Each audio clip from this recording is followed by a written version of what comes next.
Right, we're going to talk about the elephant in the room. We're going to talk about Indiana Jones and the Dial of Destiny. Spoilers if you've not watched it. Do apologise. I have seen it today, Wednesday. I know it's not come out in a lot of countries, and most people will probably get to see it to the weekend anyway. But starts out in World War II. Indies on the gets captured by the, I will say the Nazis, the Germans, the Nazis. I will say that word a lot. No risk of getting demonetized. He's captured by them. He's after. I have no idea what he's really after. I think he's after the dagger that pierced Christ. I think that's what they're really after, and that's what the Germans are after, and that's what they get. But it's fake, and most of the stuff they've got on this train is fake.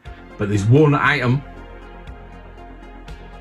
that they do have, which Indy isn't after, but he does end up getting. So he does end up getting this item in the end. He's just with his friend Basil, which is the English guy, which is Helena's father. This is another character that was a friend of Indy's that we never knew about, who keeps getting these friends that he never knows about. But the CGI and the deep fake and the de-aging in this really took me out.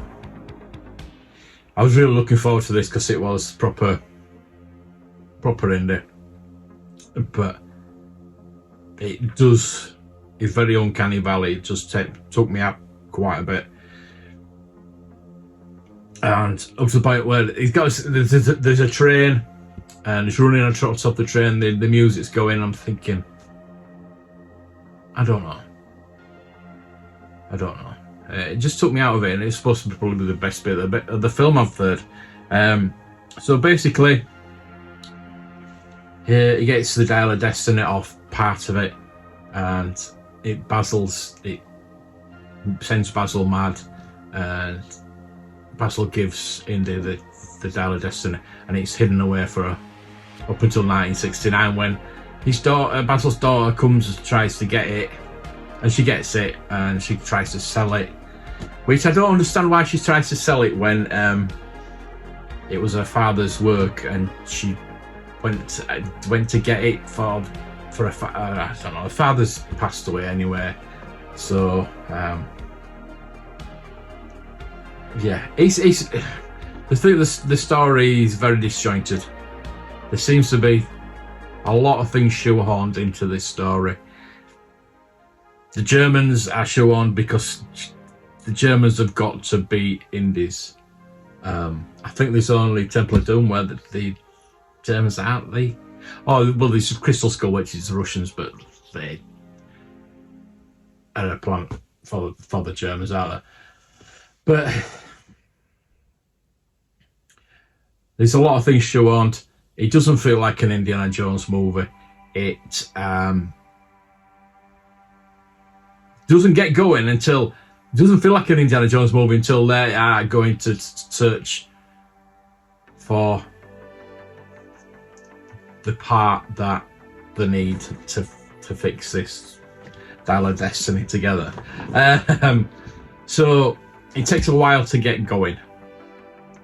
The first bit is all right, but as I say, it takes you out of it. Then the second bit is just, I don't know, the exposition in it it's quite boring, to be honest with you. It's quite boring. The exposition in Raiders of the Lost Ark is done in that classroom, in that room where they sit around the table, and that is interesting. You totally understand it and things like that. But this is just, I know it's the first time I've watched it. I really do need bear in mind this is the first time I've watched it. I will need to watch it again, but it's simply very disappointing, to be honest with you. Carrying on with the exposition bit, there's a bit with the tuk-tuk which is all right. It's not adventure. You've got Indy on horseback in New York, well, Glasgow. That's not very good. It's not very interesting. The thing with this movie is, the biggest thing that I've found for this movie is not enough humour. There's no humour in it. There's no heart. There's no humour. There's a couple of laughs in it. I laughed a couple of twice. That's it.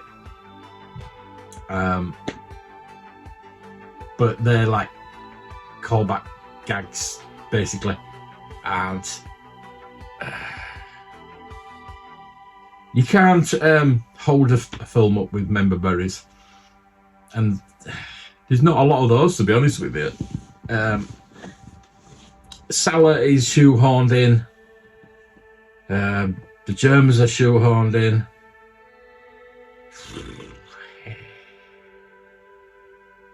The thing is, a lot of, with the writing in Raiders and the other movies, is a lot of the lines and the funny lines were ad-libbed by Harrison Ford. He got to grips with the character, and he ad-libbed quite a lot. If you look back on that, there's so many lines that he ad-libbed. I mean, that's him all the way through his career. I'm not going to say he's phoned this in.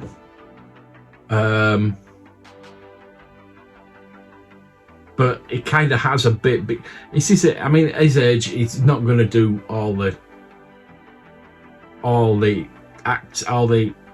scenes, all the, the adventure scenes. But it can be funny. He can do these lines that he should know. They should know with the character. He was doing it in Raiders of the Lost Ark before he even knew the character, before he got into the character. So he's been doing this character for 40 odd years now. So he should know the character. He should. And it just seems like he's disinterested, really. Unfortunately. And it seems more like it's Harrison Ford than Indiana Jones.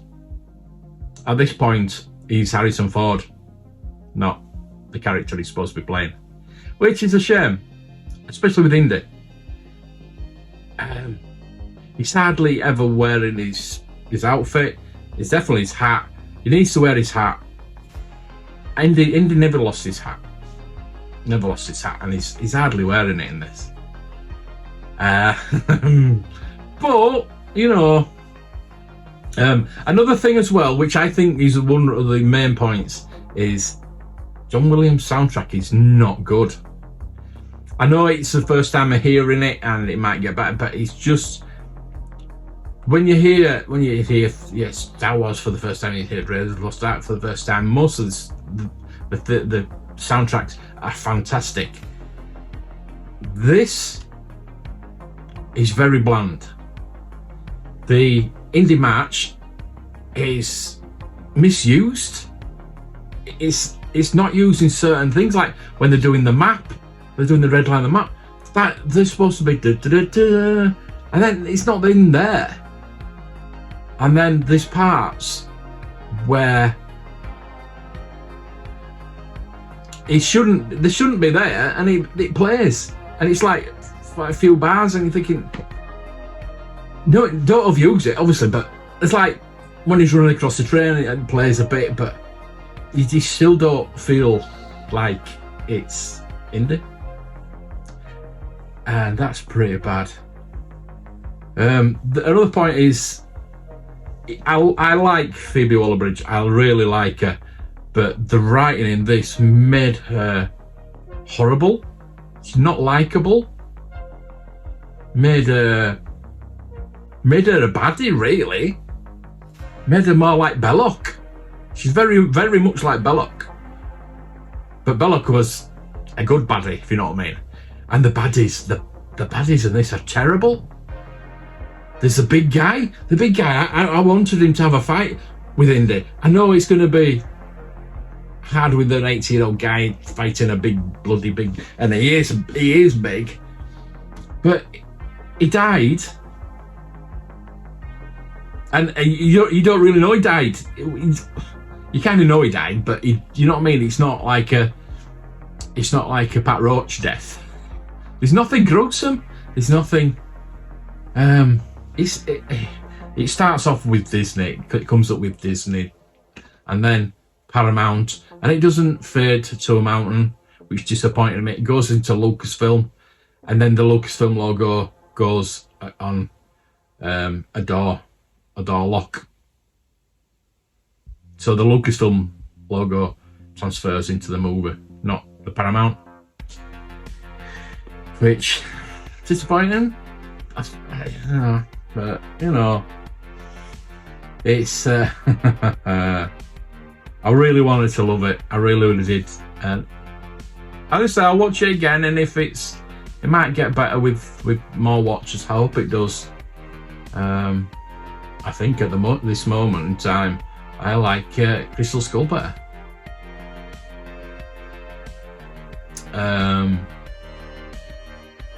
There's little things in it, like there's the annoying little kid that's going along with Helena, and there's no real character development. There's no character development in anybody, to be honest with you, in this. It's funny because she says he asks about him, and she says that she found him pickpocketing stealing a purse or something like that, because he's a thief. He's a thief, end of the day. Now, I was thinking, oh, he's going to say something about Short Round, or say something that along the lines that, well, I knew somebody like that. I had somebody like that tagging along with me, because that's what Short Round did to Indy, and Short Round's not even mentioned. That's a perfect, just one line saying, oh, you don't even have to mention him by name. You just say, oh yeah, I had somebody like that. You know, there was one callback to where he's saying he turned into a zombie. He had to drink the blood of Kali, and that's only bit about Temple of Doom. His father's mentioned. Mutt is not really mentioned until the end of the film, but if you're watching at the beginning of the film, there's a picture of him on the mantelpiece, and there's a flag, so you kind of know, or you get in mind that he's gone into the army and he's been killed. Now, why he's got the flag and not Marion, I don't know. Unless they both get one, I don't know. I think it's supposed to be the. Isn't the mother supposed to get it? I don't know. Maybe Marion didn't want it. But he kind of you do know that. Am I AirPods? Can you hear me? I hope you can hear me, because I don't know my AirPods, and it's probably connected to that. So you probably can't hear this anyway. Anyway, so it's just little things like that. I mean, the baddies are not well developed. They're not. Indy doesn't fight them. He doesn't get rid of it. Actually, he doesn't get rid of the baddies in the other ones really. So yeah, the bad guys are not good. There's no development. Anthony Banderas, I don't know why he's there. He's the diver, the captain of the ship, the diver, and you don't really get to know him before he's killed. So you're not shocked when he's killed. Like Indy's like, he's my friend, but you don't feel that way because you don't get to know him. You don't. It's like. I mean, Katanga, you don't get to know Katanga. Well, first time I saw Katanga, I thought, he seems a bit dodgy.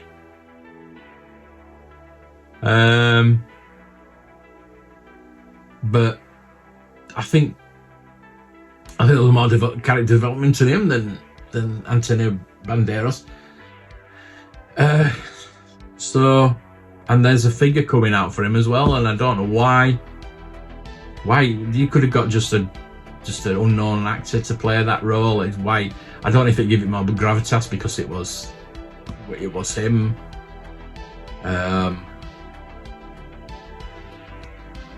don't know. It's just very disjointed. The music, John Williams' music helps movies like Star Wars. Star Wars wouldn't be the same without the music. Indiana Jones wouldn't be the same without the music. But I think this might have helped it a bit. The scenes, the adventure scenes are not very exciting. There's no real danger. You don't feel like they're in any danger at all throughout this. And then we get the ending where they go back in time. But they go back in time too far, to Roman times. And I know a lot of people said you've got to suspend your belief, and I was I was having difficulty myself in suspending my belief because I had him. I think it's disappointing for me because I had it in my head that we're going to see Indy going back through his own life and going back to like Raiders and going back to Temple of Doom, go blah blah blah, but not the way it goes. I was thinking, and then we're looking at the runtime. I think, it's going to end soon, and then it kind of ends. The ending, though, that is very good. I like the ending. That's probably the only bit I did like, the ending. Because he comes back from the past. He wanted to stay in the past, but she wouldn't let him. She brought him back. He says, I've nothing to... Because they've got divorced. Marion and Indy have got divorced. And Mutt's dead. And he didn't know how to grieve or help Marion or anything like that. So he said, when he was in Roman times, that he met Archimedes, who made the time thingy, a Dial of Destiny. And he said, I've nothing to go back. Why do I need to go back? So she knocks him out, and he comes back, and Marion comes in, and they do that scene. Where does it not hurt? And she does it. She goes like that. I was like, oh yeah, that's good. That was really good. Enjoyed that bit. And it ends when it goes down to his hat. His hat's on the line, and he goes to the hat and he pulls it off. That's pretty good. That was the only good bit of the film. So there we go. Just a quick overview of it. That is me. While I've not really thought about it, and I want to see it again, just I can see how bad it is. No, I can see. So there might be bits I've missed, and I really do need to see it again. But from now, I would give it. I'll struggle to give it a 6. I'll give it a 5. 5 out of 10. And it's the last. It's number 5. Crystal Skull's better than this. For me at the moment, like I say, I have only seen Crystal Skull a couple of times. It's not one I've watched all the time. I watch Raiders all the time. That's it. That's the one I watch all the time because that is just my favourite film. And it could have ended there for me. But I'll watch it again. And we'll maybe have a review of it. A review of it in future. And so thank you for watching. I really appreciate it. And I will see you next time. May the choice be with you.